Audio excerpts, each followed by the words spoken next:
El cartel paranormal de la Mega es solo para mayores de edad. Tus miedos más profundos se hacen realidad. Desde este momento, se abren las puertas del más allá. Comienza el cartel paranormal de la Mega. El cartel paranormal de la Mega.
Bienvenidos al cartel paranormal de la Mega. 10 de la noche, 2 minutos. Y nos encontramos en este espacio de domingo a jueves, sí, desde las 22 horas, desde las 10 en punto. Un abrazo a los que ayer pudieron compartir con nosotros en vivo en la ciudad de Bogotá, en el Centro Comercial Titán Plaza, para ver el cartel, buenísimas las charlas de cada uno de los invitados, que también se oyó obviamente a nivel nacional. Obviamente en otras ciudades dicen, Tripas, ¿cuándo va a venir a hacer un programa aquí? Todo? Hay sorpresas. Tranquilos. Hay una que se acerca pronto, que es Cartagena.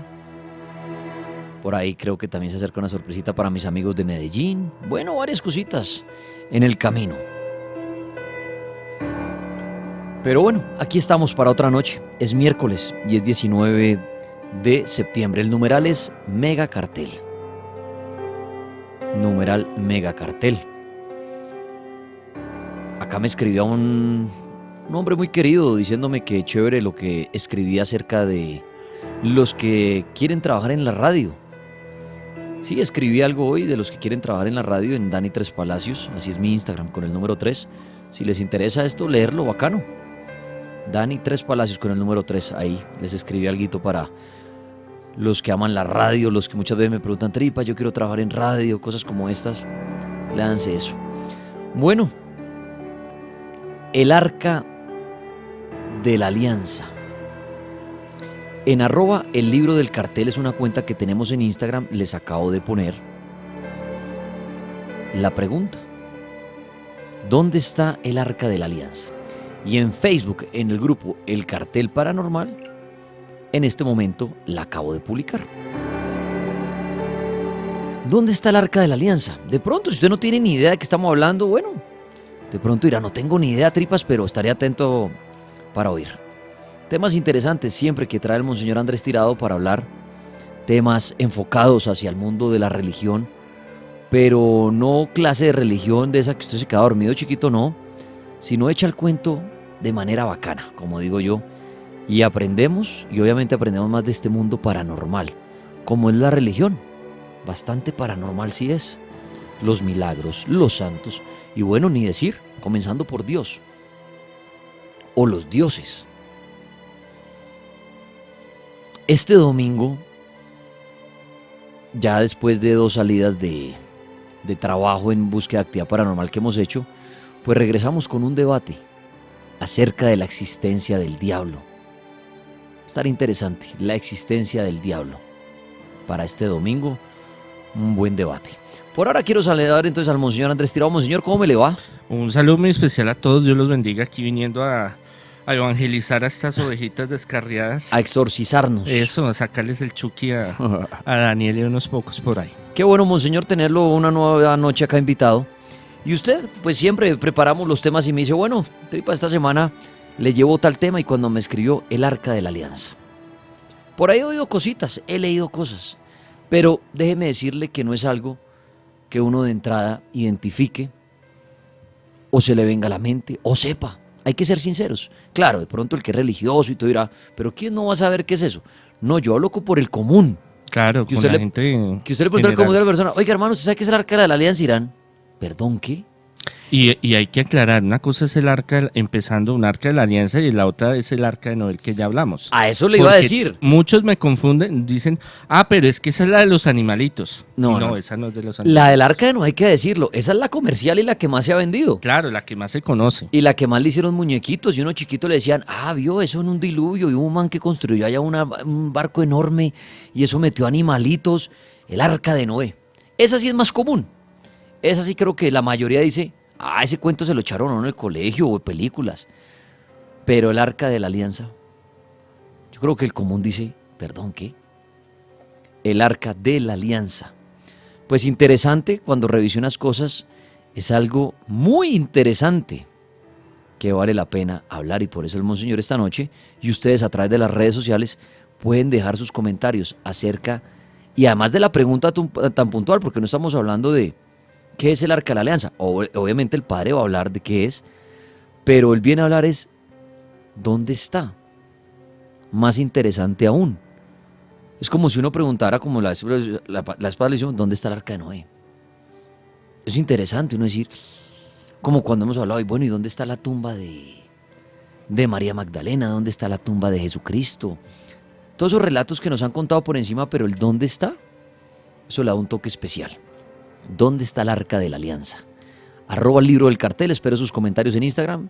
Por favor, comentarios serios, respetuosos, al igual que en Facebook en el grupo El Cartel Paranormal, y en Twitter, #megacartel. Bueno, padre, pues empecemos creo que por el principio, y antes de decir dónde está, yo le pregunto a usted, ¿qué es el Arca de la Alianza? Mire, el Arca de la Alianza es un tema muy apasionante. Vamos a ver si alcanzamos en esta hora a hablar de todo, la magnitud de la importancia histórica mundial para los judíos, para el cristianismo, de un elemento poderoso. Estamos hablando de un poder material, espiritual, un arma también que utilizó el pueblo judío. Es un conjunto de muchas cosas. Hay muchas cosas que en la Sagrada Escritura, en el Antiguo Testamento y en la historia del pueblo judío, el pueblo israelita y del cristianismo, hay muchas cosas que andan por ahí y pues como que de pronto alguna vez hablamos, de pronto alguna vez se ve en Semana Santa, de pronto alguna vez se habla esto y lo otro, pero no le damos importancia. Pero es un elemento, o 2 elementos, porque podemos hablar de 2 elementos, muy importantes, muy fundamentales. Y en ellos está un personaje fundamental que es Moisés. Moisés es un gran líder, ustedes lo habrán visto en... Más que visto, lo hemos oído, padre, y ahí también meto la cuchara yo, y muchas veces usted pregunta, ¿no? ¿Y Moisés quién es? Muchos dicen, ese no fue el que abrió por allá un río con un palo y en 2 partes y ahogó unos romanos, pero hasta ahí. Claro, ahí quedamos. Entonces Moisés es una figura muy importante del pueblo israelita y también de la tradición de nosotros, porque es que debemos de entender de que Jesús, los apóstoles y los primeros años de evangelización o la mitad del primer siglo del cristianismo primitivo eran judíos, y para el pueblo judío y para la historia y la humanidad Moisés fue un personaje fundamental. Porque podríamos hablar mucho tiempo de Moisés, pero vamos a hacerlo un poco más corto. Moisés fue el líder político, el líder que organizó una nación, que la tenía clara, que tenía toda una organización y fue creando un pueblo que lo sacó de Egipto, que eran semicautivos, porque no eran, esa visión de que eran esclavos totalmente no era cierta. Se vendían y eran trabajos forzosos por un plato de lentejas, por un pedazo de carne, y eran el estamento más bajo de la sociedad de egipcia. Pero sin embargo, de ahí Dios tiene un propósito de sacar al pueblo judío, y es ahí cuando se los lleva al desierto, y hacer una nueva alianza, un nuevo pacto. Por eso es tan importante este elemento que muchos lo han buscado, y que tiene y lo vinculan también con teorías extraterrestres o de los alienígenas y de poderes y de muchas cosas, que es este elemento que es esta cajita con oro que muchas veces hemos visto en películas. A eso me referiría hace un rato. Hemos visto Semana Santa, entonces baja Moisés emberracado y coge las tablas y ve que hacen un becerro de oro y que están cantando y danzando y tomando, y él coge y las tira y se abre la tierra. Eso a veces en algunas películas, sobre todo las de Hollywood antiguas, sale, digamos, esa escena. Hay muchas cosas que son históricas y hay otras cosas que han ido modificando en la historia, y muchas cosas que uno dice han sido manipuladas, digámoslo, a través de la historia y de cómo se ha ido contando. Pero el Arca de la Alianza es un elemento que se ha mantenido a lo largo de la historia del judaísmo y del cristianismo muy importante. Y es un elemento, cuando haces alianza a Dios, alianza es un pacto, es un trato que Dios hace con Moisés, ya viejo, vuelto nada, se le aparece y le dice: bueno, yo necesito que usted vaya y me libere a mi pueblo. Y él le va a decir: ¿pero qué? Si yo estoy viejo, mal, yo no sé expresarme, yo no sé hablar, yo no soy un líder. Entonces le dice: mire, ahí está Aarón, que es tu hermano, él va a hablar por ti y mis señales te va a acompañar. Entonces, bueno, nos pasamos todo, nos saltamos un salto cuántico histórico de todo lo que es las plagas y todo lo que fue el rescate del pueblo israelita, del pueblo de la nación de Egipto, la más importante en ese momento. Después de que se van al desierto, que duran muchos años, Dios les revela la ley. La ley es lo más importante para una nación, un pueblo. Tiene que reinventarse el pueblo israelita, porque al estar preso, al ser preso de Babilonia antes y después de Egipto, le han quitado religión, le han quitado espiritualidad, le han quitado muchas leyes, no tiene leyes, o sea, anda como perdidos, digámoslo así. Entonces llega Moisés y organiza un ejército, organiza la economía, organiza la política, organiza las tribus de Israel, las 12 tribus de Israel, organiza la estructura, la economía, las leyes, y es ahí donde nace que él en el monte sagrado sube y Dios le revela los 10 mandamientos.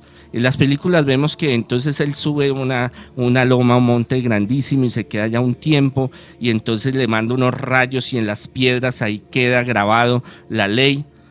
Bueno, eso no aparece así en la Sagrada Escritura. La Sagrada Escritura habla, la Torá, los 5 primeros libros del Antiguo Testamento, que sube efectivamente él, y que él le revela cómo se imprime, digámoslo así, en las piedras.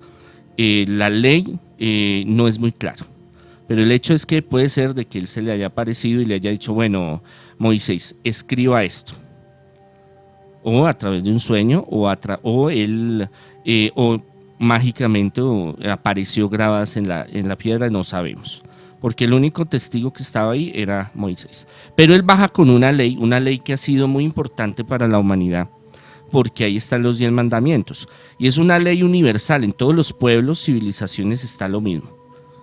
Y en ese estándar ético-moral en el que baja, él va bajando, dura unos días, la gente se desespera, se angustia, hacen lo del becerro de oro, y él baja, y entonces en la película usted ve que coge las tablas y las tira y se abre la tierra en dos y se los come. Los que hayan visto películas Sí, señor. de ese tiempo. Pero en la realidad no fue así. Él baja, se ofusca, se llena de rabia, de ira, y entonces a varios que están ahí, del ejército personal de él y de una casta, la casta sacerdotal, Aarón, le dice, bueno, usted me va a coger ahorita y me va a separar. ¿Quiénes estuvieron todo el tiempo fieles a lo que yo les dije? Estar orando, estar juiciosos, estar organizados.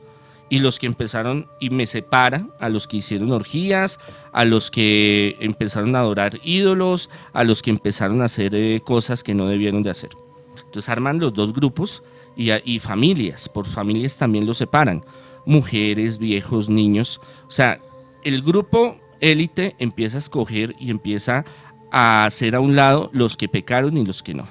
O la palabra en la Sagrada Escritura es impío. Muchos habrán leído alguno de los salmos y dice, Señor, líbrame del impío. El impío es el que no sigue la regla de Dios, para que entendamos. Y entonces al mini ejército que le queda a Moisés le dice, bueno hermano, yo quiero, coja sus espadas y cojan los arcos y tuki lulú, yo quiero que me acaben con todos estos. Y eso está escrito en la Biblia. Que las películas no lo narren de una forma diferente, pero hicieron una purga interna. De ahí, de los que quedaron, empezaron a trabajar las leyes a través de los 10 mandamientos. Eso ha servido tanto los 10 mandamientos que el derecho humanitario internacional se basa en los 10 mandamientos. Con eso les digo toda la importancia. La mayoría de las leyes en el mundo del derecho civil tienen un impacto directo o indirecto de los 10 mandamientos. Ahora, Dios vuelve y se le aparece a Moisés y le dice, bueno hermanito, venga a ver, usted no puede andar con esas tablas por todo lado. Entonces le dice, necesito que usted me haga un arca. Y en esa arca va a depositar ciertos elementos. Porque a veces pensamos que el arca solo llevaba los 10 mandamientos, pero llevaba más objetos. Entonces le dice claramente, yo necesito que usted me haga un arca así, así y así. Eso fue en el año 587 a.C. Y le dice, mire, bueno, en la Biblia aparece pulgadas y codos, que era la medida antigua para muchas construcciones, sobre todo antiguas, los griegos, romanos y todos estos hablaban de pulgadas, hablaban de codos, de una yarda. Bueno, pasándolo, traduciéndolo al tiempo de nosotros, es de 150 por 80 y por 80. Esas eran las medidas. O sea, le dio hasta medidas y todo. Claro, exacto. le dijo, yo necesito que sea esta cajita, yo necesito que usted me la haga de esa forma. Padre, una pregunta, bueno, eso es lo que Moisés decía que le había hecho Dios. Claro. Pero lo que usted decía ahorita, ahí no hubo testigos. O sea, el que puede pensar y decir, pero eso fue cuento de ese Moisés que dijo que se le había aparecido Dios y mandó a decir eso, es válido. O hubo de pronto alguna prueba que él pueda decir, no, esto no es invento mío, a mí sí se me apareció Dios y me dijo que copiara esto y quisiera esta arca así y todo. Lo que sucede es que parte mucho de la fe de ese momento y también de las señales del pueblo que lo seguía. Okay. Si ahorita viene alguien y le dice a usted, Daniel, mire, yo voy a venir acá y voy a abrir el mar y usted va a atravesarlo. Y usted dice, no, puro cuento. Este se habla miércoles. Que va y lo hace. Y usted va y lo pone ahí y le dice, no cree, mire, pum, le abre el mar. Que no tenemos que comer. Y empieza a salir el maná. Y empieza usted a comer. O sea, el tipo primero compró y dice, mire que yo sí tengo mi pacto allá con alguien. Claro, las plagas, por ejemplo, para que lo soltaran al pueblo israelita, se dieron las plagas. Bueno, hay muchas teorías, o sea, mejor dicho, de cómo la hicieron. Después de que creyeron muchos, o sea, después de eso que hizo Moisés, dijo, después ya todos le iban a creer. Claro. Después de lo que hizo ya todo lo que era se lo iban a creer. Claro. Y por eso entonces le creen los mandamientos y todo. Claro. Ok. Mucho tiempo se creyó que Moisés fue ficticio, que no existió. porque la ciudad donde ellos estuvieron presos está hundida bajo el mar. Hasta hace unas excavaciones de hace 20 años más o menos fue que la encontraron. Y una estela donde estaban los... Lo que pasa es que los egipcios todo lo copiaban, todo lo registraban. Ellos tenían una obsesión por contar la historia de ellos, porque era una potencia muy grande y para ellos era importante trascender en el tiempo y que los creyeran. Claro, los arqueólogos, historiadores se rebanaban en los sesos porque no encontraban ninguna prueba de que realmente él existiera.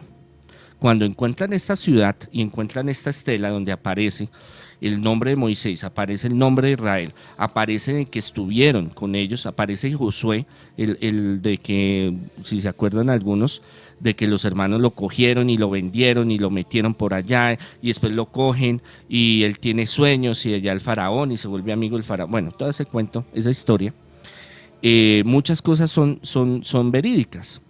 Y históricamente Moisés sí existió, igual Aarón. Aarón, se encuentra la tumba de Aarón en Persia, pero de Moisés nunca se ha encontrado, es un misterio porque donde lo guardaron a él fue tan clandestino que nadie sabe dónde está. Entonces, esta arca también, digamos que la señal, como Jesús, hay una concordancia teológica, se llama eso, una concordancia de hechos. Usted dice algo y se hace. No es, dije tal cosa, ay, perdón, me equivoqué, no fue así. Y entre esos, la misma arca probaría después que fue enviada por Dios, porque se dieron muchos hechos extraordinarios. Entonces, y le dice, mire, yo quiero la siguiente forma. Yo quiero que sea de los materiales de acacia, de la madera acacia, una madera finísima que no se conseguía fácilmente, recubierta por oro exteriormente, con una tapa de oro macizo y 2 querubines encima. El querubín, para los que no conocen, digamos que los ángeles no son solo un grupo, hay muchos grupos. Entonces un día estos volvemos a hablar de los ángeles. Entonces está el ángel de la guarda, que ya hablamos en un programa y falta hablar más sobre él, sobre los arcángeles, querubines, serafines, tronos, potestades, dominaciones. Hay una clasificación muy extensa, perdón. Y pide 2 querubines, ¿cuál es la figura del querubín? Es una carita de bebé, de pronto algunos la han visto, y unas alas. Ese es el símbolo del querubín. Y ellos son los que están alabando, bendiciendo, y son como la mano derecha en el trono de Dios. ¿De dónde vienen las alas? ¿De dónde vienen los querubines? Vienen de los persas y vienen de los sumerios, que a los ángeles les daban una figura, o lo que venía de lo que volara, digámoslo así, le ponían alas.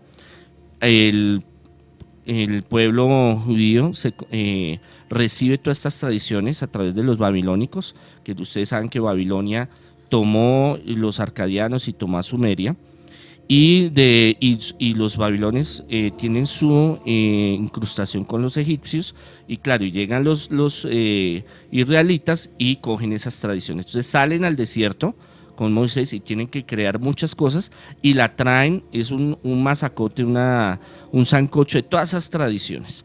Pero Dios le dice, mire hermano, yo necesito que me ponga dos angelitos, 2 querubines ahí para que me custodien el arca. El arca tiene que tener 2 manijas a cada lado de oro y tiene que pasar 2 varillas, palos, para que me entiendan, con ciertas características, y tiene que estar siempre cubierta, porque el poder que se va a depositar en ella es peligroso para los demás. Y hay muchos testimonios de lo que pasó con eso. Entonces le dijeron a Moisés, bueno, Dios le dijo a Moisés, y eso está en la Torá, consígase la piel de un tajas, que es un animal que tiene como un unicornio, como un huesito salido, digámoslo así, que no se sabía dónde se conseguía, el único que sabía era Moisés, y tenía que quitarle ese pellejo, ese cuero, con eso cubrir el arca. Esa arca... Perdón, para que hacer una pregunta, ya que está hablando de la descripción del arca como tal, le dicen, ¿por qué si Dios es humilde mandó a hacer esto en oro? Es una buena pregunta. Si uno diría, bueno, ¿por qué no la hizo en Madrid o algo? ¿Por qué tenía que hacerla o haberla mandado a hacer en oro? Ese es un gran misterio. Lo que pasa es que el oro en todas las civilizaciones está asociado a lo divino, no tanto a lo costoso.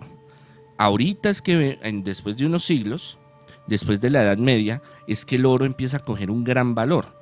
Antes era un metal muy precioso, pero no tenía el valor como por ejemplo, las esmeraldas. Hace 500, 600 años las esmeraldas no valían nada, pero ahorita tienen un valor muy grande. Ok.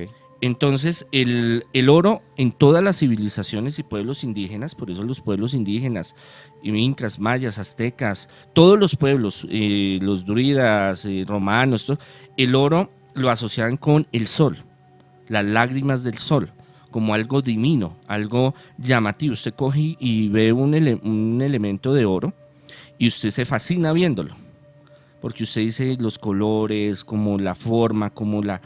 y era un metal que no era fácil de dañar.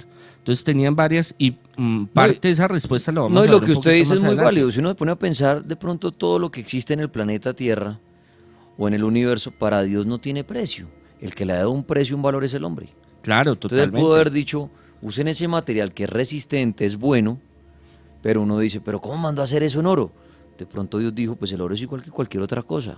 Tiene Puede ser. unas facultades electromagnéticas, que eso lo vamos a hablar más Pero el adelante. precio en cuanto a billetes es lo que Claro, hizo fue el no, hombre. o sea, el oro se daba a los reyes porque se les decía, porque regalaban oro a los reyes. O decía, nació en cuna de oro. Porque el oro, más que el valor económico, era un valor de que le representaba la divinidad del rey. Por eso usted llevaba ofrendas de oro, por eso a Jesús le llevaron oro. Porque no era el valor tanto comercial, sino la representación de la divinidad. Es que eso tiene un concepto muy antiguo, el oro. Pero es buena la respuesta, porque alguien pregunta, ¿y por qué en oro? Bueno, no por su valor ni nada, sino por su No, y vamos a la material y historia de todo. la economía, el sistema económico que tenemos y lo que hemos creado, las tarjetas de crédito, los bitcoin, las monedas, el papel billete. Realmente el ser humano es el que le da un valor. O sea, aquí el gobierno, podemos ver lo de Venezuela, la inflación y todo eso. O sea, aquí en Colombia hoy hay una devaluación y le dice, mire, ese billete de 50.000 pesos que usted tiene, amaneció y el Banco de la República le dice, mire, vale 1.000 pesos. Gústele o no le guste, es un valor que nosotros como sociedad le dimos a ese dinero. Entonces, ahora, ¿por qué el oro se ha vuelto tan costoso actualmente? Porque no solo por joyería, porque siempre ha existido ese deseo de tener oro, digámoslo así, por muchas circunstancias, sino porque todos los elementos que usted tiene en su casa, la mayoría tienen un pedacito de oro. Usted tapa un computador, las tarjetas de video, de audio, los circuitos tienen algo de oro. Entonces, por eso es que el oro ha cogido tanto valor. Ahorita una onza puede estar en 80, 90.000, 100.000 pesos, subir, bajar. Y es una moneda, realmente el sistema económico mundial se maneja con el oro. Antiguamente aquí había unos billetes que decíamos 500 pesos de oro, 200 pesos de oro. Yo no sé si usted se acuerde cuando iba a la cafetería y le daban las 11, 100, ahí decía 100 pesos oro. Ese no me acuerdo, pero buen dato. Bueno, ese, 200, 500, bueno, ahí aparecen 50 pesos 1.000 oro. pesos, moneda oro. Pero bueno, entonces el Arca de la Alianza se hizo en oro. Sí. Bueno, la parte externa y la tapa. Entonces él le dice, Dios le dice, bueno, yo necesito que los que estén, los que la manejen, porque va a haber para este regalo que yo le voy a dar a usted, tiene un valor muy importante espiritual y materialmente. Yo necesito que los que la carguen, los que la tengan, primero sean en un sitio muy especial y sean puros de corazón. Entonces, cogieron a una casta, que es la casta sacerdotal levítica, que es la del hermano de él, que es Aarón, y los consagraban a ese servicio y tenían que vivir bajo ese servicio, y eran los únicos que podían manejarla. ¿Por qué? Porque ya había pasado varias veces de que, por ejemplo, en el Éxodo y en otras partes de la Biblia, era peligroso acercarse al arca. 2 hijos de Aarón murieron. ¿Por qué? Porque creyeron que era muy fácil y yo digo, no, yo voy, la cojo y la llevo así como cualquier cosa. Y hablaba de que salían rayos, salía fuego, que entraba por dentro, entraban por la nariz y lo quemaban por dentro, pero por fuera quedaba bien. ¿A qué podemos llamar eso en la actualidad? A una electrocutada. Entonces se habla de que también hay parte tecnológica, puede ser un condensador de energía, pero eso lo vamos a hablar un poco más adelante. Entonces, esa arca por dentro, todos pensamos, no, es que solo vienen los 10 mandamientos, las tablas de los 10 mandamientos.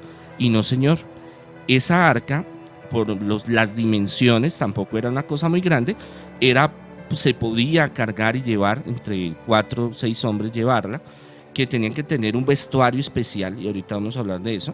Y dentro de esa arca, entonces, estaba una vasija del maná. Ya vamos a hablar sobre la vasija del maná, una copia de la Torá, o sea, los primeros 5 libros de la Biblia, y la barra o el báculo de Aarón. Estos elementos muy importantes, con poderes, según la tradición y según lo que se vivió. Por ejemplo, la vara de Aarón se convertía en serpientes. Cuando una de las pruebas de Moisés, cuando llega a hablar con el faraón, usted sabe que él entró porque es muy seguramente lo que cuenta el relato bíblico, era que habían vivido juntos, los dos se habían criado juntos. Entonces llega donde este personaje y el otro le dice, no, pero es que usted ya no está con nosotros, usted no es de nosotros, que viene a decir que qué pueblo, que no sé qué, no, ellos son mis trabajadores, mis esclavos, los que están ahí. Entonces él le dice, vengo de parte de Dios y no sé qué, y si sé más. Entonces le dice, bueno, si viene de parte de ese Dios, tiene que probarlo. Pruebas, mijo, demuestre. Yo necesito, sí, usted va a hablar y va a decir, porque mis dioses son poderosos. Y viene el enfrentamiento con los brujos, con los sacerdotes egipcios. Y uno era la vasija de la transformación del agua en vino o en sangre, que es cuando se enfrentan y entonces, claro, salen soberbios los sacerdotes egipcios y dicen, cogen esas vasijas y ¡fum!, las convierten en sangre. No se sabe si era realmente un poder de algún demonio, porque ellos manejaban con rituales. Por ejemplo, el libro de la muerte egipcio habla de transformación de elementos a través de los demonios, o era un proceso de ilusionismo, como la magia. Eran magos de la época. Sí, es muy posible, y el hecho es que convertían el agua en sangre, o en vino, más marrona, y él llega y hace lo mismo, dice, présteme, usted hicieron 5, présteme 7, es dar un número, no es un número exacto, pero sí fueron varias vasijas, y él coge y hace su oración, y las de ellos se vuelven a transformar en agua, y las de él queda en sangre. Uh-huh. Ese es uno. Después entonces le dicen, bueno, listo, lo aplauden y le dicen, bravo, no sé qué, pero espere tantico, no se ilusione. Un duelo de magos. Exacto, y le dice, venga, no se me va a ir, no, ¿qué dijo? ¿Que yo le voy a creer? Entonces llama a los más duros sacerdotes y le dice, bueno, egipcios, ¿qué pueden hacer? Entonces ellos cogen sus aras, sus báculos, los tiran al piso y se convierten en serpientes. Y ahí él dice, no, ni corto ni perezoso, coge la vara de Aarón o el báculo y lo tira al piso y se convierte en una gran serpiente que se devora a las otras. Esa es una parte de la historia que se cuenta. Pero con esa vara abrió el mar, que después podemos hablar de qué mar era y cómo era y qué pasó, pero eso es otra historia larga. Podía brotar agua, donde pusiera esa vara, brotaba agua. Podía hacer que se sanara la gente con esa vara, entonces tenía un poder. Y esa vara, Dios se la había bendecido, él le dijo, coja esta rama, amoldéela, no sé qué, y usted la va a tener y va a tener estos poderes, y Aarón. Seguimos con la vasija del maná.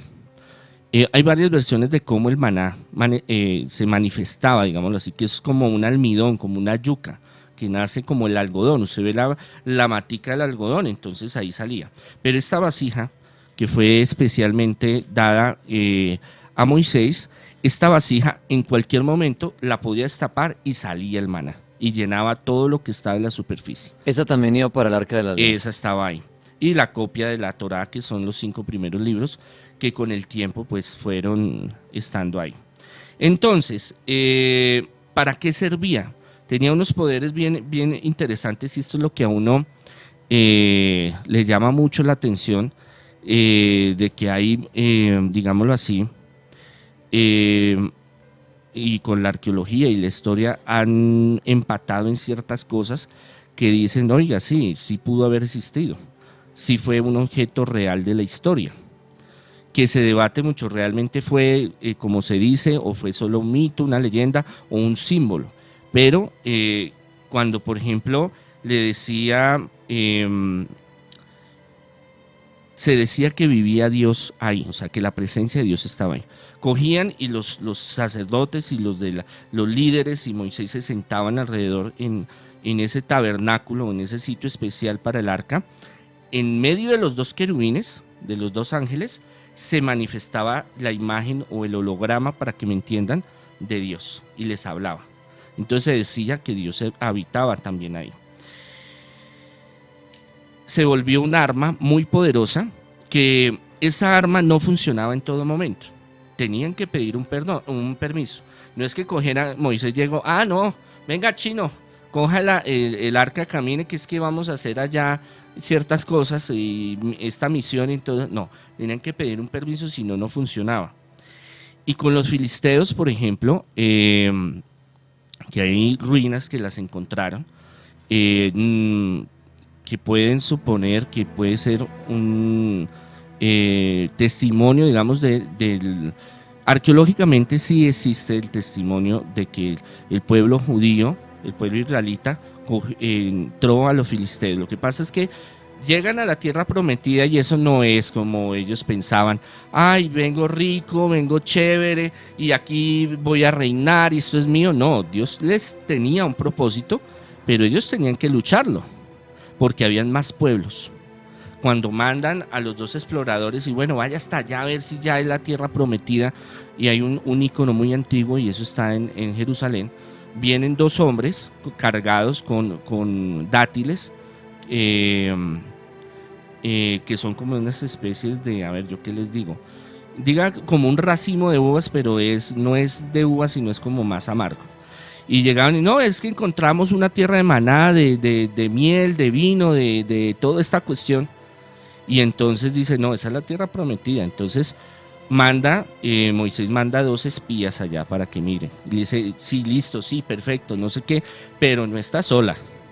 Entonces ahí Dios le dice, bueno, usted se va a tener que enfrentar con muchos allá, porque esa es la tierra prometida. O sea, donde está ahorita Israel, donde los palestinos y los judíos tienen su conflicto actualmente, esa tierra es la que desde arriba, digámoslo así, en Mesopotamia, Dios va organizando para que lleguen allá.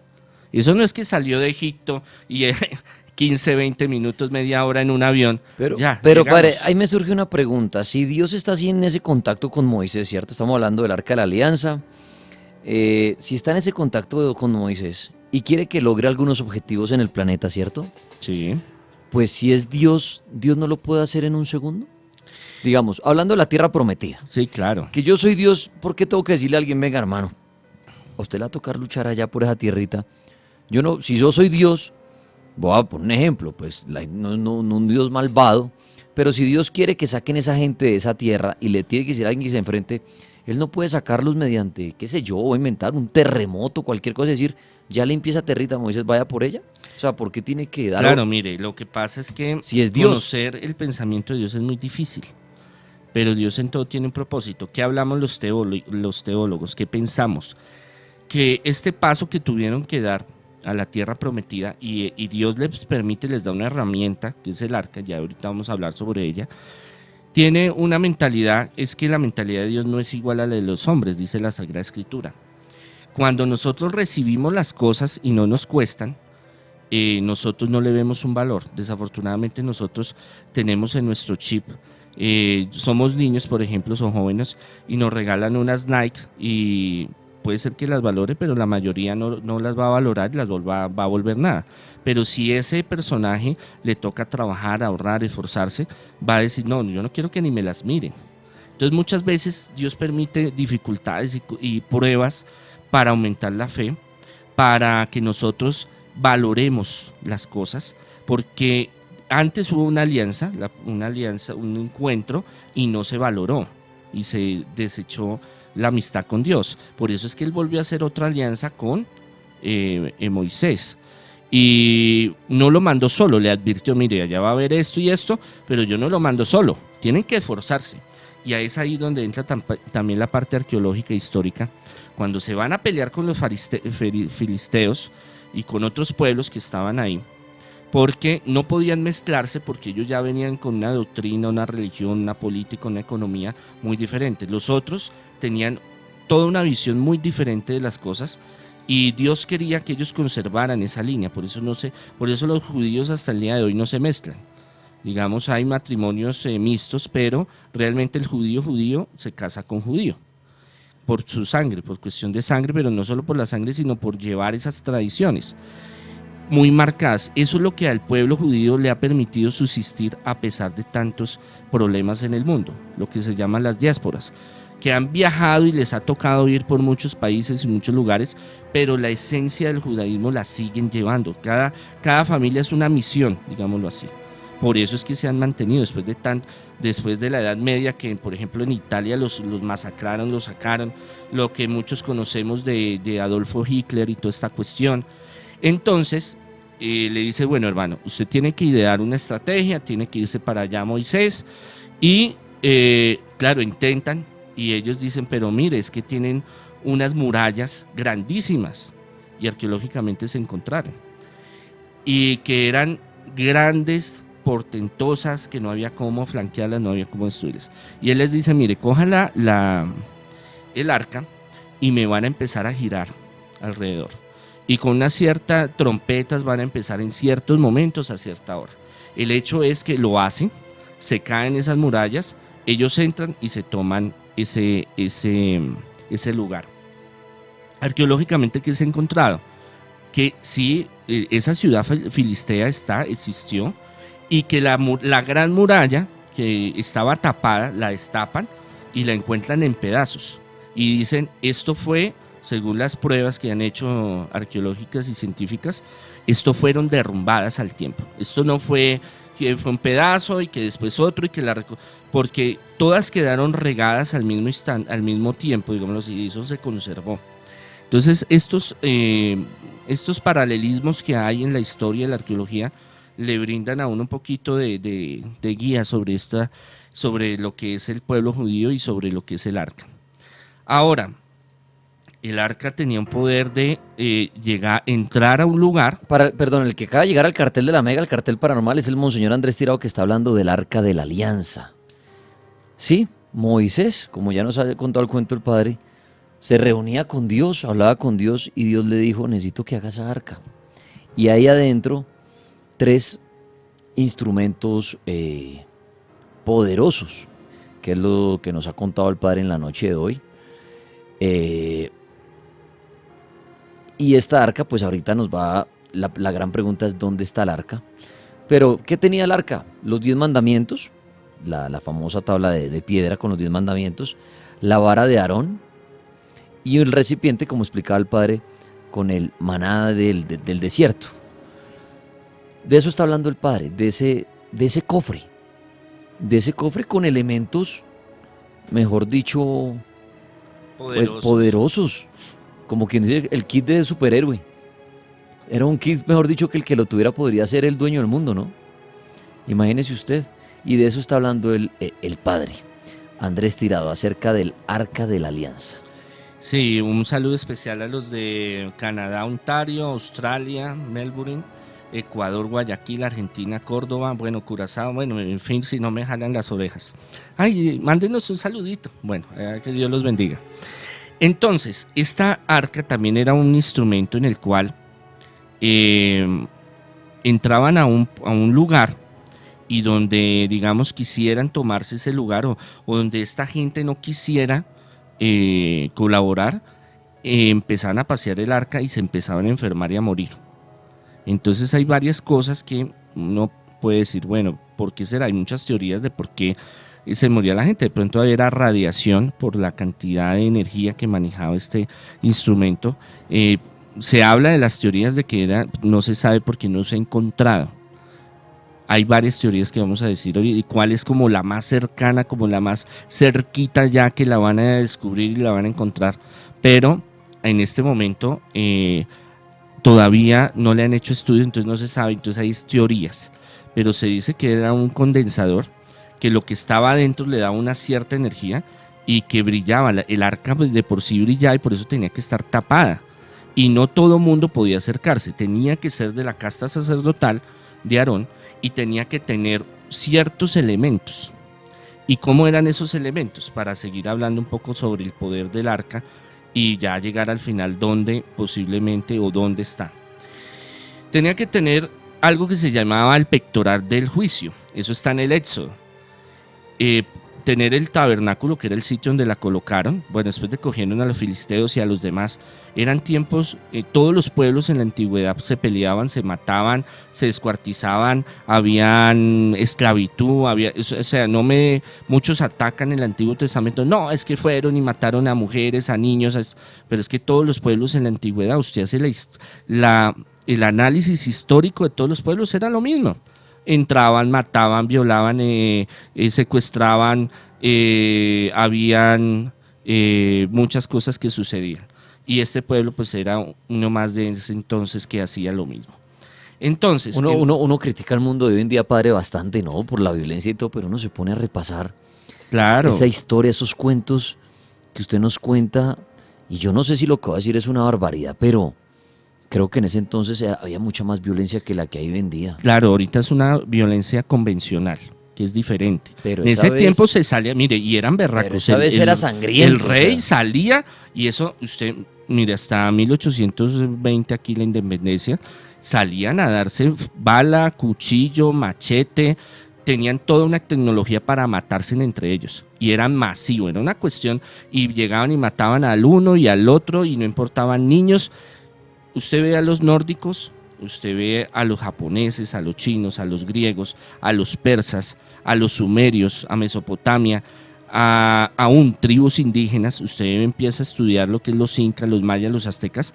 Eso eran matazones, pero esos eran campos a traviesa y eran días y meses, y eso era... Ahí sí, como dicen, ríos de sangre. Claro, Calígula, Gengis Khan, eso desarrollaban toda una tecnología para matarse entre ellos. Lava hirviendo, ratas, muertos, de todo lo que usted quisiera. ¿Qué pasa? Ahorita es más convencional, ahorita es, bueno, tecnología, entonces biológica, le mando un virus. No, que vamos, la bomba atómica, usted se mete conmigo y yo se la estallo. Que el ejército va con tales armas y bueno, ya estamos mirando la tecnología, que vamos a mandar drones, vamos a mandar robots, entonces, y hay explosiones y hay esto y lo otro, pero era más sanguinaria, y los historiadores y los arqueólogos lo hablan así.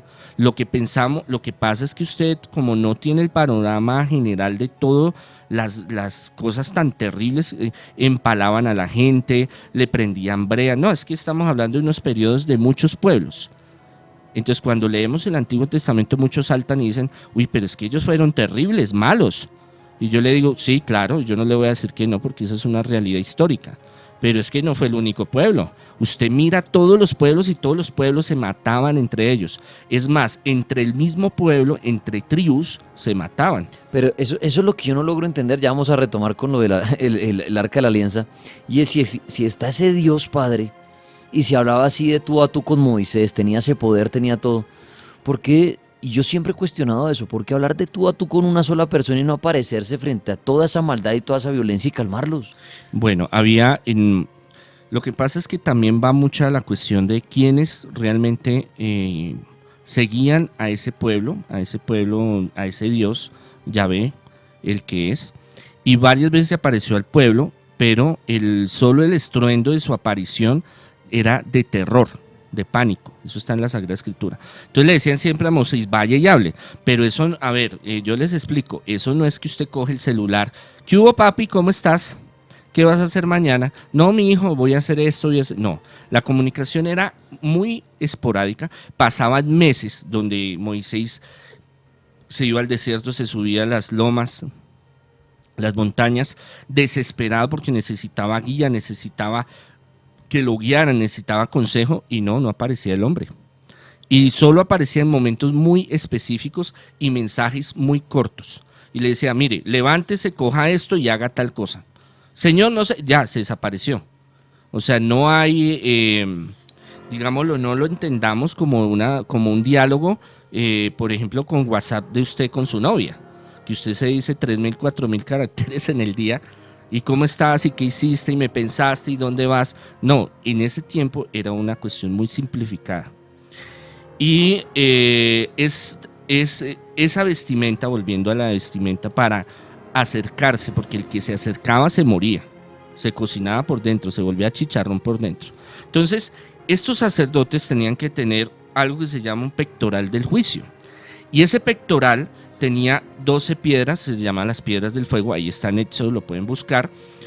Ágata, bueno, onis, piedras especiales. Después me dicen, ay no, pero es que yo no sabía. No, en la Biblia aparecen muchos elementos que se utilizan. Jesús, por ejemplo, cuando sanó al ciego, él cogió barro, lo escupió y se lo puso en los ojos, y él fue al Siloé, la fuente, y se lavó los ojos y quedó sano. El Siloé, muchos pensamos que no existían. Yo conocí al arqueólogo el año pasado, que fue un congreso internacional en Brasil. Yo conocí al arqueólogo que descubrió el Siloé, que era una gran piscina de limpieza que todo el mundo decía no existe, pero el hacer unas excavaciones internas en Jerusalén lo encontraron, ahí en internet lo pueden buscar. Entonces hay muchas cosas que pensamos que no. ¿Qué utilizaban? Plantas, utilizaban luces, utilizaban minerales, utilizaban aceites, utilizaban una serie de cosas que uno piensa, pero ¿cómo así que eso lo usaban? Sí, sí lo utilizaban. Entonces, ese pechero, ese pectoral le protegía el pecho al sacerdote. Una mitra, esa mitra que nosotros vemos, yo tengo una como obispo, que es como un gorro con puntas hacia arriba. El papa también, o los obispos lo usamos.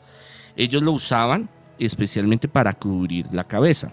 Y una bata larga con ciertos, confeccionada con ciertos hilos especiales. Siempre tenía que estar, en el Talmud también aparece cómo puede estar esa persona. Entonces era, volviendo a recordar, era donde estaban los 10 mandamientos, donde están ciertos objetos, que era para comunicación con Dios, y era para un poder, una herramienta para ayudarse, para que el pueblo de Israel surgiera.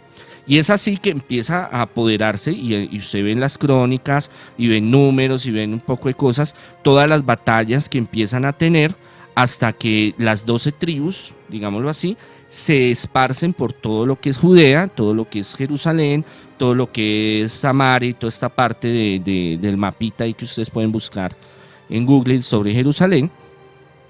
Y siguen los problemas hasta que llega el rey David. Bueno, Moisés muere, siguen con el arca paseándola por varios lugares, se la llevan al norte, llega el rey David, que después hablaremos de la historia de él, de pronto ya hemos hablado algo de él en otro programa, y él llega y dice, yo tengo que construirle un sitio, entonces voy a escoger un sitio al norte para tenerla conmigo.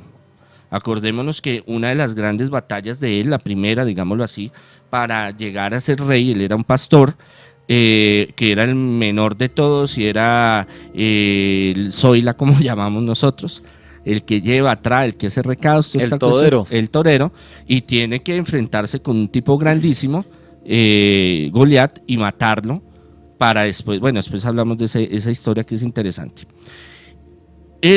Su sueño es de unificar a Jerusalén, porque quiere una nación. Él es un líder guerrero. El rey David es una de las figuras también muy importantes con Moisés. Moisés es el organizador, el estratega, el político, el que hace la economía, el que hace las leyes, pero el bélico y el guerrero es el rey David. Y él quiere un sitio, su gran sueño es construirle un templo a ese gran Dios. Pero resulta que él se muere, y sus hijos, que bueno, él la embarra por ahí, ya lo sabemos, es la historia que pasó, que mandó a matar a uno por quedarse con la mujer de él, y bueno, en fin, eso de pronto lo hablamos más adelante. Y llegó y sus hijos, todos empezaron, no, yo quiero esto, yo quiero lo otro. Coge a Salomón, uno de los más pequeños, y le dice, mire, yo quiero que usted es mi consentido, yo quiero que usted tome el poder, pero hágame la promesa de que usted me va a hacer el templo. Mire, yo ya estoy viejo, me voy a morir, mi gran sueño y mi propósito y mi promesa es hacerlo. Claro, en la visión del rey David era un templo pequeño, en un buen sitio. Pero realmente ya lo hacen, digámoslo así, pero Salomón dice, no, yo quiero que Jerusalén sea la capital. Es la parte comercial, es donde todo el mundo está, es central, es cerca al mar, es cerca, sí, estoy en un punto estratégico. Y es cuando él decide construir el templo, que ya a su padre le había dado, digámoslo, esos avances y ya habían trabajado en ello, pero Salomón es el que coge y lo termina de construir y hace un super mega templo, que fue uno de los templos más importantes, fue una de las maravillas de la antigüedad, donde todo el mundo tenía que pasar y llevar su ofrenda, porque allá está el duro, está Salomón, está el más sabio, y yo no puedo irme sin traerle su ofrenda.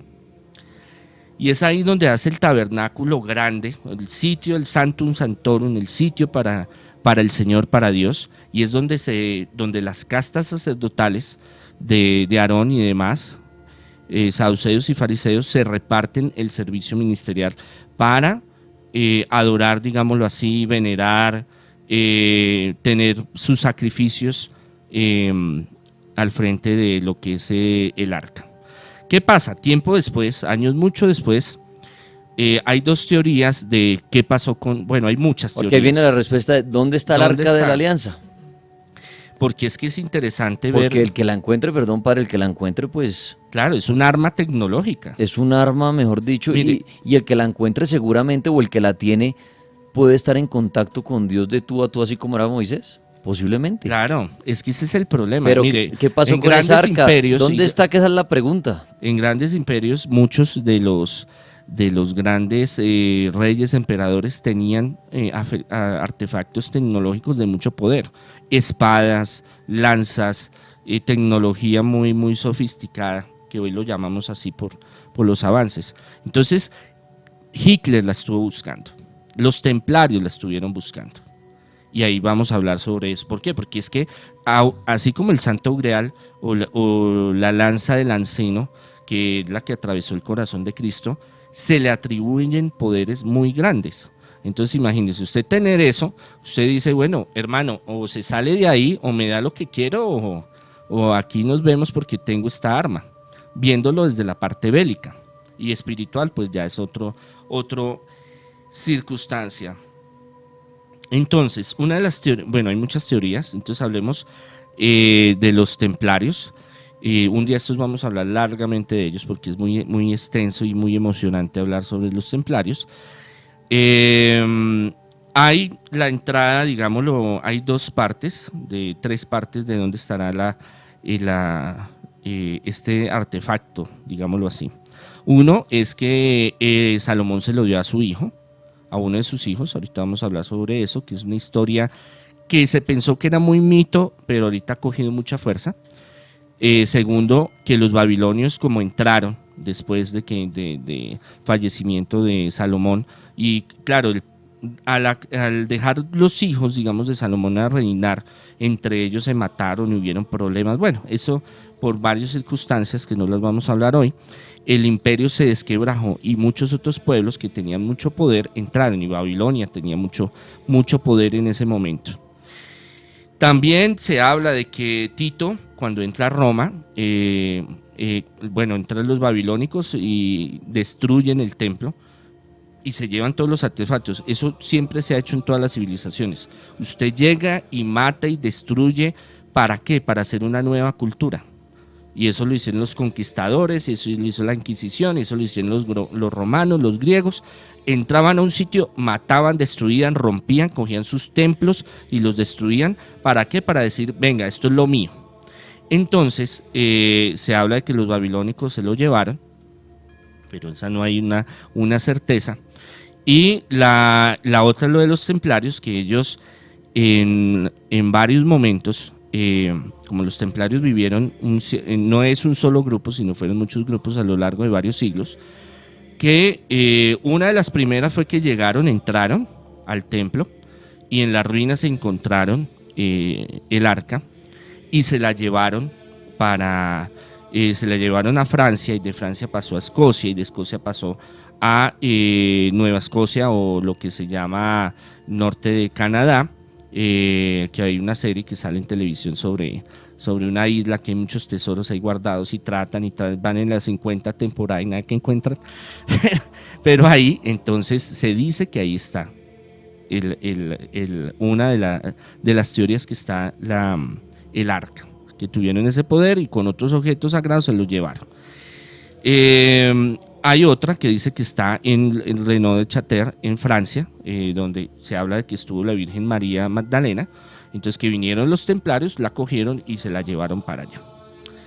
Y una de las que más ha cogido fuerza, y ahorita les doy mi opinión, que creo que dónde está el arca, es en Abisania, Utopía, en Egipto. Entonces, la reina de Saba, ¿se acuerdan que era una mujer muy hermosa que cautivó a Salomón, y por medio de ella fue que se desobedeció a Dios y vino el castigo? Ella que en uno de esos viajes que iba a visitarlo, quedó embarazada de un hijo que se llamó el rey Menelito. Y ese hijo, Babilonia, muchos historiadores hablan de que la reina de Saba, Utopía, o Babilonia, quedaba en África, en lo que hoy llamamos Utopía. Y hay dos versiones de que los libros antiguos hablan. Una es que él va a visitar al rey Salomón, porque el rey Salomón lo llama y le dice: usted es mi hijo, yo quiero que usted esté conmigo. Y él allá va, y entonces el rey Salomón le da un arca, pero esa arca es una copia. Pero ellos, al salir, uno de ellos le dice: mire, no, yo la cambié, hice el trame, el paquete chileno, yo la saqué, llevémonosla para allá. Esa es una, que es una versión muy novelesca, digámoslo así. Los historiadores no apuntan mucho a ese lado. Lo que sí apuntan es que él creció y fue a pedir su herencia. Y al no darse, entonces los babilónicos destruyen el templo, cogen lo que hay y se lo llevan para el reino, donde está el reino de Abisania, que antes era, pues ahorita se llama Utopía. ¿Qué sucede? Que no había un arca, sino dos. Todos pensamos que solo había una. En el Éxodo se habla de que hay la original, que es la de Moisés, en ese tiempo, y hay otra que habla que es que tiempo después, en el Éxodo, hicieron otra que era la que reposaba en el santuario, en el templo de Salomón. Entonces no se sabe. Como una copia para tramar a la gente. Exacto. Que esa era la original. Exacto. Y guardar la original en otro lado para que no se la fueran a. Exacto. Como puede pasar hoy en día con muchas obras de arte y muchas cosas, que puede ser una que no es original y la gente cree que es la original. Exacto. Usted vaya y dice: pero venga, ¿por qué esto? Entonces, de Egipto, se la llevaron para Egipto, pasó después a Utopía, y en la ciudad de Axus, en Nuestra Señora de Sion, hay una iglesia muy antigua, se habla de 3000 años antes. Bueno, antes estuvo en un lugar y después se la pasaron para allá, y dicen que ahí está, y hay muchos documentales que ustedes pueden entrar a ver, que la iglesia ortodoxa de Utopía, o cristiana de Utopía, tiene la verdadera Arca de la Alianza. ¿Qué pasa? Que los historiadores, los arqueólogos, pues no le dan mucha veracidad, aunque hay muchos textos y pruebas arqueológicas que muy posiblemente esté ahí. Pero ¿qué pasa? Que es una iglesia muy pequeña, un recinto muy pequeño, donde está dentro el arca, y solo hay un cuidandero, y el papá de él y el papá de él y el abuelo y el bisabuelo, tatarabuelo, siempre han cuidado ese lugar. Es un lugar que es una casa normal, que usted pasa por ahí y que usted dice: bueno, ¿cómo así? Pues ahí está el arca y nadie la puede ver, nadie la ha visto. Ellos dicen que está ahí, pero no hay ninguna prueba de que realmente esté ahí. ¿Qué hay? Que los que trabajan ahí, los que han cuidado, mueren jóvenes y las pruebas que se le hacen es por radiación, pero no se sabe si realmente sea que esté el arca ahí o no esté. Acá alguien dice, padre, leyendo las redes sociales, que lo lógico no es que el arca esté en el Vaticano. Lo lógico sería que estuviera en el Vaticano, pero como hay una primicia, Y no estará allá, padre, y encaletada así como los misterios que tanto tiene el Vaticano, ¿no será que está ahí ya guardadita en algún lado? lo que pasa es que viene es muy buena la pregunta. Antes del cristianismo, el poder que estaba rigiendo era el judío. Ujú. Al no aparecer, al perderse, digámoslo, antes de que llegara el cristianismo, digámoslo así, se creciera, desapareció totalmente de los registros el arca y no ha vuelto a aparecer. Hay las leyendas, o lo que les digo, de que los templarios, o que ahora Menelik se la llevó para Aksum y está allá, pero nadie la ha podido tener. Ahora, quien tuviera este elemento, la tendría súper bien custodiada. Entonces ahí vienen las contradicciones, porque este lugar solo está un tipo ahí que cualquier tipo con un cuchillo va y le dice, bueno, yo lo mato acá y abro y me la llevo. Entonces no se sabe si esté ahí o ese sea un montaje y la tengan en otro lugar de allá de Aksum, de ese lugar, o esté en Francia o esté en Canadá, o la tenga el Vaticano. Pero si la tuviera el Vaticano, nosotros partimos de lo siguiente, o Israel o otro pueblo, la tendría como premio de triunfo, no la escondería. ¿Por qué? Porque en la Edad Media, todo lo que hubo un mercado negro de reliquias. Entonces usted, su iglesia, eso ya lo hemos hablado acá, si su iglesia tenía el dedo de fulano o las lágrimas de no sé qué, mire, en Italia hay más de 7 iglesias donde dicen, aquí tengo los pedazos de la cruz de Cristo. Y le han hecho pruebas y unas sí y otras no. De ese tiempo es que no es fácil probar que realmente fue la cruz de Cristo. Que la corona de espinas, entonces está aquí, está acá. Que el prepucio de Jesús, hay una que está con pueden investigar. O la leche de María, hay. Que lleguen a ser verdaderas, eso es muy cuestionable. Entonces la iglesia, créame, que no dejaría de perder la oportunidad. Mire, en Europa hay más de 8, 7, 9, como 10 lugares donde dice que está el Grial, el Santo Grial, y lo exponen, porque eso atrae público, y el público atrae riquezas. Usted va al Museo Vaticano y eso no es gratis. Usted entra a San Pedro, lo dejan entrar, pero usted hay una barrera allá donde hay un hall donde venden unas cositas y le dicen, bueno, si usted pagó, entre. Ahí ya le entiendo al padre, o sea, si realmente, y es bueno el punto, si el Papa, el Vaticano tuviera el Arca de la Alianza, pues ya le tendrían hasta una catedral y la entradita y todo sería... Claro, y el poder político contra otros pueblos. Claro, decir, tenemos esta ermita. Claro. Tiene toda la razón, padre. Eso es un buen dato uno decir, bueno, si la tuvieran, ¿para qué la guardan? Entonces, al contrario, por ejemplo, el Vaticano la saca. Muéstrela y ahí sí mucha gente va a decir, muéstrela y pruébeme, que es la original.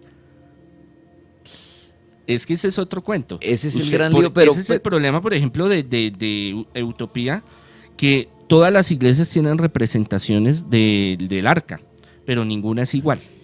Padre, y usted, en lo que ha leído, investigado, en sus viajes que ha hecho, si alguien le dijera a usted, ¿usted dónde cree que está el Arca de la Alianza? Para usted. Para mí, yo estoy muy convencido, yo creo mucho firmemente, por lo siguiente. Eso duré bastante tiempo pensando, analizando, haciendo oraciones, estudiando, hablando con duros de la arqueología, cuando estuve en Jerusalén en diciembre del año pasado. Resulta de que yo pienso lo siguiente, y esa es la conclusión que llegué con varios arqueólogos allá. Si usted tiene algo de valor importante, y usted sabe que en cualquier momento, por X o Y circunstancia, pueden venir ladrones a su casa y entrar y coger la caja fuerte y llevársela. ¿Usted qué haría? Estamos en Bogotá en plena inseguridad, como en muchos países del mundo. ¿Usted qué haría? ¿Un banco? Puede ser, pero no había en ese tiempo bancos. ¿Enterrarla? Puede ser enterrarla. O sí, pensando en ese tiempo, enterrarla o buscarle un sitio del que nadie sospeche. Muchos que hacían o que hacen, ponen un señuelo falso. Por ejemplo, yo pongo una caja fuerte, y eso lo ves en Y películas. con 3 cosas, pero con 3, realmente 4 cosas, y la que pero usted la tiene verdadera, está ya con 50 la cosas. huaca la tengo por allá Entonces guardada. pudo haber sido que la enterraran. Se han encontrado muchos túneles y construcciones. Lo que pasa es que Israel tiene un gran problema, y sobre todo en donde está el santuario, donde fue el templo, porque ahí está también la mezquita de la Roca, que es muy importante para los islámicos, y no es fácil cavar, O, porque se habla, o la teoría, o lo que o nosotros... repartirla entre personas confiables. Pero usted, si reparte una cosa y reparte la otra, pierde la esencia del elemento. Claro, pero pensando en que después los puede volver a unir. O sea, puede ser que uno diga, venga, coja usted este elemento, usted coja el otro, usted coja el otro, y después los volvemos a unir para darle más seguridad. Es Como posible. muchas veces hacen con cosas de seguridad que dicen, bueno, toca tener las 3 partes, pero no las tengamos juntas, porque si no las roban, nos fregamos. Puede ser también, ¿no? Yo creo lo siguiente, es muy posible. Todo es posible. También que vino los extraterrestres se la llevó, hay una teoría de esas. Que tenían... En el fondo del mar. Puede ser, pero se dañaría. Dependiendo en cómo la conserven. Bueno, hay cajones, por ejemplo, de los egipcios, donde está madera recubierta con oro, y en este momento están en perfecto estado y son más antiguos. ¿Qué pienso yo? Que ellos, pensando que de pronto en una guerra interna, como se dio más adelante, de los diferentes tribus, o que otro imperio llegara, tenían que tener un sitio rápido, accesible para guardarla. ¿Y qué se ha descubierto? De que hay muchos túneles, cámaras secretas debajo del santuario. Yo pienso, y algunos otros piensan, que debe estar en algún lado ahí escondida. ¿Y qué pasa como muchos otros lugares? Que llegaron, mataron a los que tenían el secreto, o pasó algo, y eso se perdió. Porque cuando entraron destruyeron todo y mataron a diestra y siniestra. Entonces, ¿qué pienso yo? Pienso que puede estar ahí. No me convence mucho, puede ser una teoría muy, muy válida por muchos argumentos históricos, que esté en Naxos, allá en Utopía, pero lo que yo pienso, o lo que en el imaginario que yo me hago es, pues madre, nos cayó la guerrilla, por ejemplo, nos cayó el ejército tal. Yo no tengo tiempo de coger y vestirme y coger al uno y coger al otro, vamos sacándola. Si no es, escondámosla.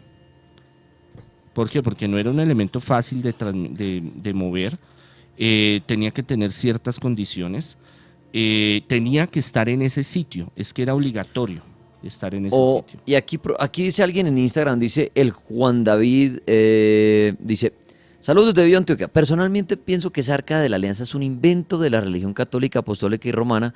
En resumen, una mentira más. ¿Puede haber sido todo un invento, padre? No, porque es que eso es antes del cristianismo, 3000 años antes de que Jesús naciera. Entonces sería una mentira del judaísmo. Pero es que hay hechos arqueológicos que otros pueblos hablan del arca. Es que cuando un pueblo y otro pueblo hablan, o sea, una cosa es que usted diga, no, yo tengo el arca, o es esto y esto.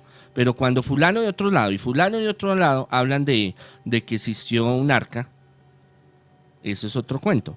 Tenga poderes o no tenga poderes, sea un símbolo político o religioso. Preguntan acá, ¿el arca pudo haber sido escondido al igual que el cuerpo de Moisés? ¿El cuerpo de Moisés se escondió? Sí, ese lo escondieron secretamente en el desierto. Lo que pasa es que él muere. Bueno, eso sería un buen lugar para el arca, ¿no? El desierto. Puede ser que hubieran túneles. Es que ahí hay una maraña de túneles que alguno lo hubiera ayudado a irse al desierto a enterrarla. Es posible. ¿Qué se habla? De que profecías, un día de estos vamos a hablar, hay varios temas de profecías interesantes, entre ellos habla de que cuando llegue el anticristo y llegue el fin de los tiempos, el arca va a salir de la tierra. Dice acá Lauyer, dice... Y va a haber el problema... Dice, señores, al respecto de la alianza, tiene teorías de ubicación. La primera está en el templo original de Salomón, en las catatumbas de Tel Aviv. 2, en Nueva Inglaterra, Sí, en Oak Island, luego de una expedición templaria posteriormente a su aparente destrucción por parte de la corona francesa. Tercero, en una ubicación privilegiada en Washington, D.C., luego de que fuese levantada y erigida por los padres precursores de la nación americana. Masones. Quienes diseñaron dicha ciudad en base a medidas trigonométricas de la construcción sagrada basada en los escritos de Fulcanelli. y su obra, bueno, El misterio de las catedrales. Cuarto, en los sótanos de la Biblioteca Oculta del Vaticano, lo que ahorita yo preguntaba, pero el padre dice, ¿para qué lo ocultan? Por ejemplo, Pudiendo hacer un Washington, gran Inglaterra, ahí en Inglaterra y en otro lugar por ahí. Si usted tiene eso, usted, mijo, usted no lo va a guardar. La plata que le puede sacar. Claro. Imagínese una Y el catedral poder. diciendo, desde mañana tenemos el Arca de la Alianza, ¿quién no va a ir a verla? Por ejemplo, Bogotá, desarrollamos un arma, un láser que destruye todo. Eso no lo van a guardar. Lo van a exponer y ahí sí Claro. van a decir los gringos, los rusos, todo el mundo, venga señores, aliémonos, Entonces, démonos pasito. claro, mire, no, Sí, esos es son- verdad lo que el padre esos dice, no es tan es- poderoso que si usted lo... O sea, que para qué tenerlo guardado, de diferente que lo tuve en una persona. Diga, yo voy a salir esto, me matan por quitármela. Claro. Si es una persona así porque le da miedo de la misma iglesia. Claro. Bueno, usted decir, De todo el mundo. tengo el Arca de la Alianza, yo cómo voy a ponerme a decir esto, vienen mañana los del Vaticano, los de no sé dónde a matarme, a quitármela. Pero si la tuviera el Vaticano, que tiene tanto poder y mañana no los van a invadir, los van a matar para quitársela, mañana abren una iglesia y la exponen. Estados Unidos. Y la entrada le vale a usted $20. ¿Y cuánta gente no hace fila para entrar? Claro, Estados Unidos. Mire, la mayoría de la economía de Estados Unidos y del poder es judío y masónico. ¿Usted cree que ellos no van a sacar el arca y van a decir, mira, aquí yo la tengo, papá? Mire, si usted tiene un anillo Todo lo de que oro, puede ser negocio usted y tiene traerle un plata, anillo- usted lo exhibe. No, y no solo eso, sino hay ego y hay Y, poder. y así esté dañado, lo restaura. Claro. Y mire, yo hacía esa pregunta ahorita que tuve la oportunidad de ir a Rusia, en San Petersburgo, donde están estos Un poder palacios, ideológico. de estos palacios donde hubo tanta sangre, tanta Claro, muerte, tanta Kremlin, maldad, toda esa cuestión. todo esto, tanto oro que desperdiciaban frente a la gente humilde, pobre, y yo decía, venga, ¿y por qué después de la Segunda Guerra Mundial? Pues restauraron esto. Claro. Si aquí hubo mucha maldad y todo eso, ¿por qué no lo dejaron ya acá? Y me decían, gracias a eso, gracias a esos palacios hoy en día, recibimos mucho dinero. Claro, lo exhiben, lo restauraron con oro y todo para que la gente vaya, así como fui yo y pagué un billete para entrar y ver allá el palacio de no sé Tomarse quién la foto. y del otro y tomar esa foto y decir, y uno decir, y esta gente aquí botada toda esta plata y hoy en día nosotros pagamos. Decían, claro, esto ayuda mucho a la economía porque vienen los turistas como usted y pagan la entrada. Entonces imagínese mañana el Arca de la Alianza. ¿Usted sabe ¿Cuánta cuántos fila no millones harían el para Coliseo- pagar? El Coliseo Romano, que está, pues usted sabe, está en ruinas prácticamente. ¿Cuántas miles de personas no van al día? Ahora, si usted tiene un anillo de oro, usted no lo guarda por allá. Si es peligroso como Bogotá y otras ciudades del mundo, sí. Pero si usted se lo puede poner y lucirlo, usted lo hace. ¿Por qué? Porque demuestro que puedo. O sea, hay un ego dentro. Entonces, una nación, ¿cuál es el factor de que sobresalga de otras? Tecnología, dinero, avances. Y usted lo muestra y usted dice, mire, yo soy esto. Para decir, yo soy más que usted. Entonces, por eso es que, por ejemplo, Hitler buscaba los elementos, primero gnósticos, místicos, ocultistas y toda esta cuestión, pero también porque son símbolos. Entonces, si usted construye el puente más grande, más largo, más potente del mundo o el edificio, dicen, allá está la tecnología, está el dinero, está el poder. Es que es una cuestión también ideológica. O padre, pudieron encontrarla también y repartirse los objetos o algo, pero yo digo, Pero ya pierde la gracia. Pierde la gracia. Es que ese es el conflicto que siempre ha habido. Yo la puedo coger y descuartizar y darle a fulano, a sutano, pero no va a ser lo mismo. No va a tener el mismo impacto de tener ese artículo como tal. dice acá Manuel Fernando, la última es que está en la Antártida y se está gritando por la venida del anticristo. Se dice que María es el Arca de la Alianza. Dice Bueno, que María es la de la nueva alianza. Es que hay dos alianzas, la que se hace con Moisés y después con Jesús. si el arca en verdad existiera y tuviera o tiene el poder que dicen, sería ella misma quien no deja que la encuentren. Tal vez esté en la vista de todos, pero no tenemos el permiso de verla. Es muy posible. Por Dice eso hablan John muchas Herrera. profecías, y no solo cristianas, católicas, sino que cuando llegue el Oiga. fin de los tiempos va a salir. Y eso se va a volver el problema más grande. Oiga, Entonces, padre, pues interesante, todo es que interesante es lo del Arca chévere- de la chévere Alianza. pensarlo. Y es un tema como de película. Sí, Indiana Jones. Sí, claro. ¿Dónde estará el arca? ¿Quién la tiene? ¿Realmente existió? ¿Existe hoy en día? Sí, es un cofrecito mágico para el que lo tenga. Ahora, el oro, ustedes saben que mientras no se funda, Ahí está. Ahí es. Mire a los egipcios y a los sumerios y a otros pueblos que la piedra y el oro. Pues padre, el Arca de la Alianza. Bueno, nos puso a pensar, nos puso a investigar más, al que le interesó ese tema, decir, bueno, había oído sobre esto, chévere, que investigar más. Pues Monseñor Andrés Tirado, buenísimas sus charlas como siempre. También se dedica usted a todo el tema de las liberaciones, ayuda espiritual. Mucha gente pregunta, bueno, ¿y dónde puedo ubicar al padre Andrés Tirado? ¿Dónde lo encuentran a usted, padre? Sí, en Facebook, Instagram, YouTube, hay unos videos todos los días, audios sobre reflexiones espirituales muy, muy buenos.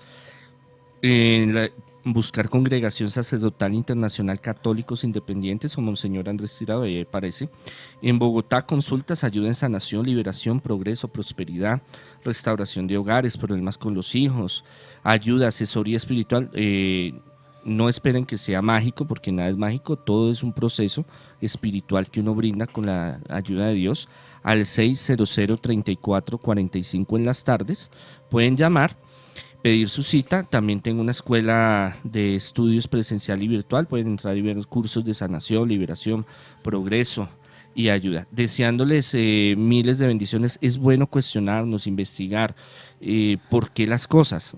No es para que lo que yo diga es ley o es palabra de Dios. No es para que peleemos. No, sí, no, es cuestionémonos, investiguemos, miremos y mirar también que hay pruebas arqueológicas y científicas que son importantes también de evaluar y decir, bueno, esto por qué es así. Porque es importante también conocer las cosas espirituales. A veces no les prestamos mucha atención, pero son llamativas y son cosas que nos ayudan al crecimiento. Monseñor, muchísimas gracias. Miles de éxitos, bendiciones, feliz noche. Muy pronto en Cartagena, Farándula Disco Club, la disco que te sorprenderá. Espéranos y esperen, porque ya viene también la creepypasta de la noche. Estás oyendo El Cartel Paranormal de la Mega.